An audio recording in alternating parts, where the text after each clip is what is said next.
Hi, I'm Lou Pitchinson, 200 Jackson Avenue.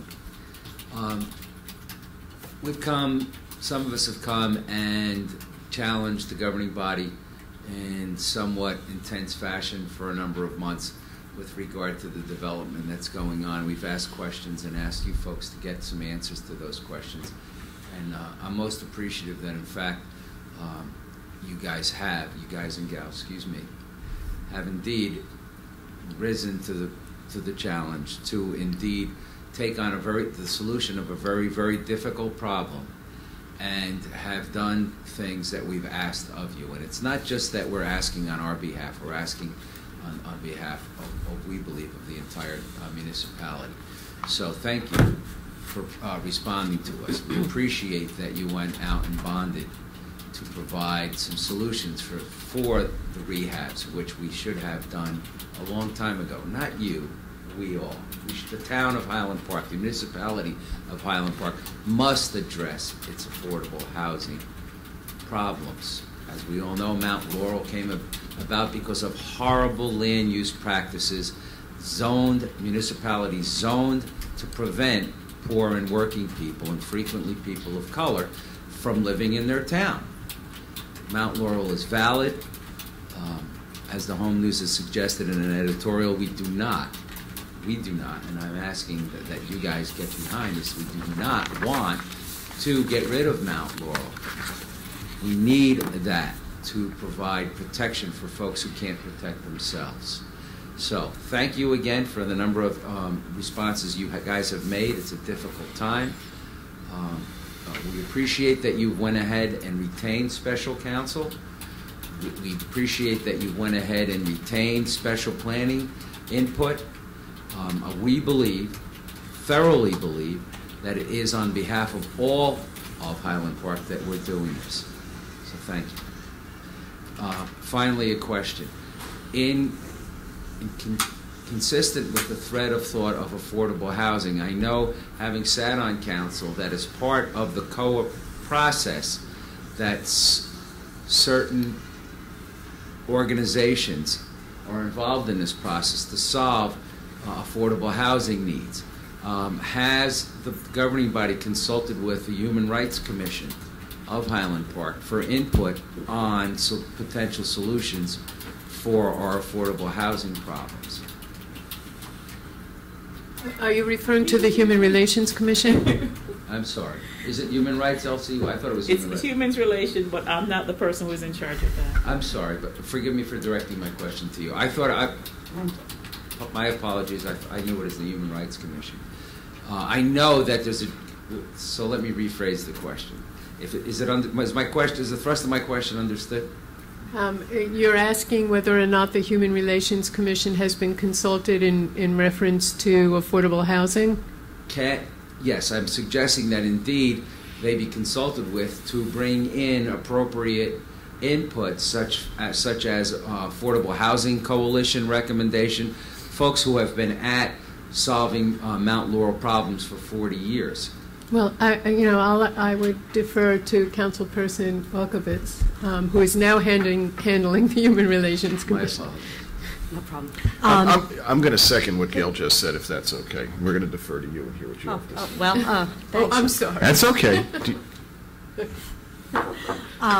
That's a very good point, and we haven't had an in-depth discussion about that at Human Relations, but that's a very good point, and we'll bring that up. In fact, we're meeting tomorrow, so this is perfect timing.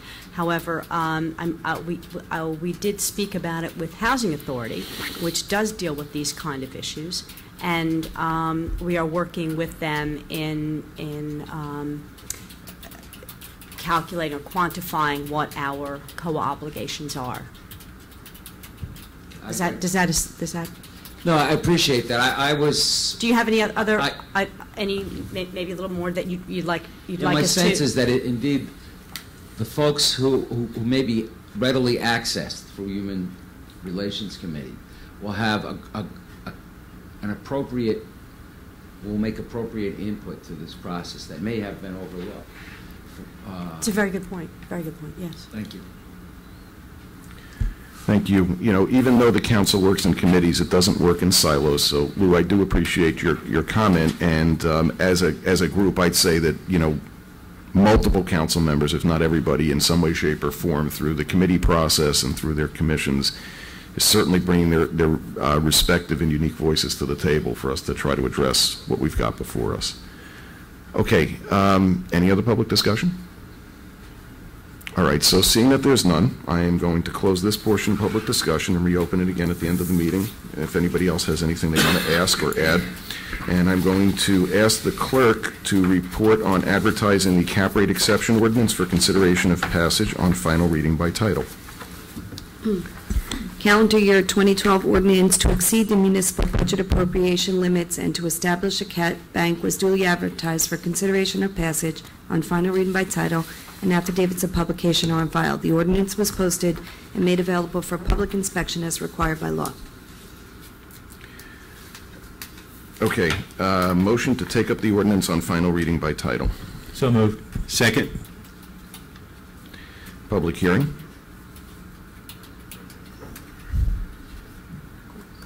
Alan Williams, 319 Harrison Avenue.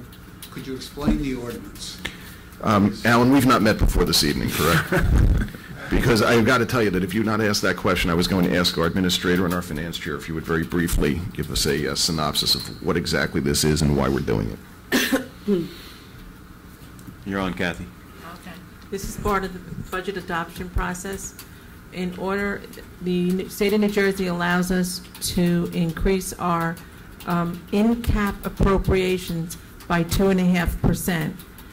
If we adopt this ordinance, we are allowed to increase that to 3.5%, and anything we do not use, we get to bank. If we do not pass this, it doesn't mean we have to increase it by 3.5%. It just states that if we don't, what the balance can go into a bank. And what you want to do that for is in case there are any emergencies, you want to be able to increase and use that banking. So in essence, this improves our financial and budgeting flexibility Right. for unforeseen or unanticipatable circumstances. Excellent. Okay. Thank you very much. Okay. Any other public hearing? Seeing that there's none, I am going to request a motion to adopt or reject and advertise the ordinance on final reading by title. So moved. Second. You ready? Mm-hmm. Okay. Roll call. Councilwoman Brill Mittler? Yes. Councilman Erickson? Yes. Councilwoman Foster Dublin? Yes. Councilman Millay? Yes. Councilman Morris? Yes. Councilwoman Welkowitz? Yes. Okay, we'll move to our consent agenda. Item 312-108, resolution to approve bills list. 312-109, resolution to approve professional services agreement.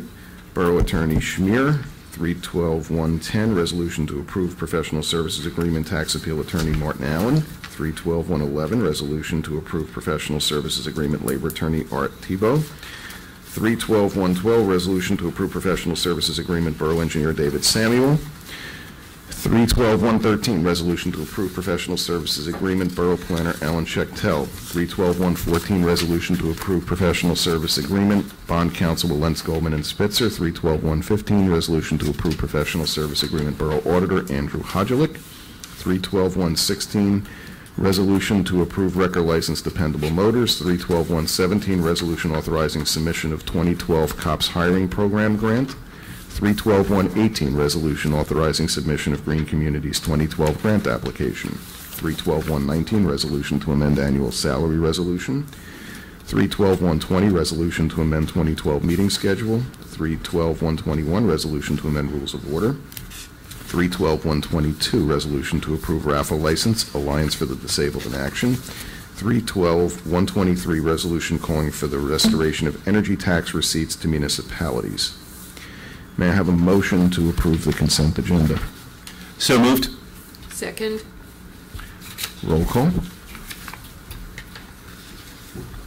Councilwoman Brill Mittler? Yes. Councilman Erickson? Yes. Councilwoman Foster Dublin? Yes. Councilman Millay? Yes. Councilman Morris? Yes. Councilwoman Welkowitz? Yes.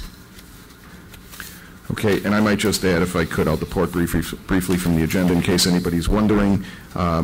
We had made provisional appointments at the reorg meeting for the one-year full appointment for our borough professionals, and the council subsequently has renewed these to the end of the year. So anyway, that is why these professionals were appointed now, for those of you that were paying attention in January. Okay, I'm going to appoint Scott Luthman as the borough official member and Alan Kluger as the mayor's designee to the planning board. And clerk, can you report on the election of a volunteer firefighter? Yes, I've received notification from the Highland Park Volunteer Fire Department of the election of Mario Diaz as a volunteer fire member. Can't even speak.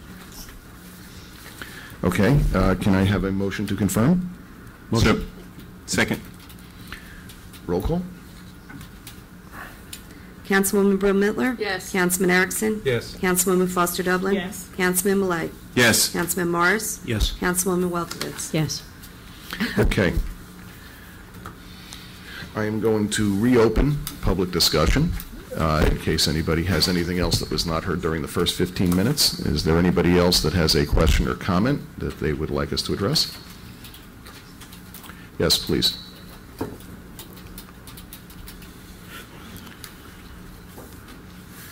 If you would please state your name and address for the record. Sure. My name is Michael Kornfeld. I live at 427 South 3rd Avenue. I know I came late, but I want to bring something to your attention that I'm not sure that how many of you are aware of. Well, my records aren't. You have to look this up. The property on Cleveland Avenue 233, which used to be Illuminating Experiences, is actually, it's assessed value, because there's a land, every house has a land assessed value and a building assessed value. There's no building there, but every property has a land assessed value, and if there's a building assessed value. So interestingly enough, that property, if you take the land assessed value and you divide it by by the square footage, there's I think it's 4.4 acres, which is like 192,000 square feet. So if you do the math, it comes out that the property actually is assessed right now at $3.63 per square foot. Now the reason that matters is if you take the neighboring property, which is 261 Cleveland Avenue, which is also an industrial site, it's paying $9.97 per square foot. So they're both industrial sites, but one is paying a lot more than the other. Now, if you would take my house, for example, I'm paying like the Borough average. There's a range. I mean, it's not an exact science, but there's a range. It goes between, let's say, $8 per square foot all the way up to $18 per square foot. Now, not to discuss people's private homes, but it's all public, information, and you can see what you're paying. And you'll notice most people are paying in that range. Some are paying a little more, some are paying a little less. However, that property at paying $3, and I'm sure no one looked at this or is aware of this, but that property paying $3.63 per square foot of land assessment is one of the lowest in the entire borough. And if, I don't support 500 units anyway, but if 500 units, or even if houses, even if private homes were built on that property, what in effect would happen is the borough would never receive the average or the whatever you want to call the fair land assessment, because I know of other places in Highland Park, and I don't want to mention them by name because people that I know and friends of mine who live there happen to live in these places, where development happened later and the land was assessed at a lower amount. And there are people paying $5 per undeveloped per square foot. I'm paying $13.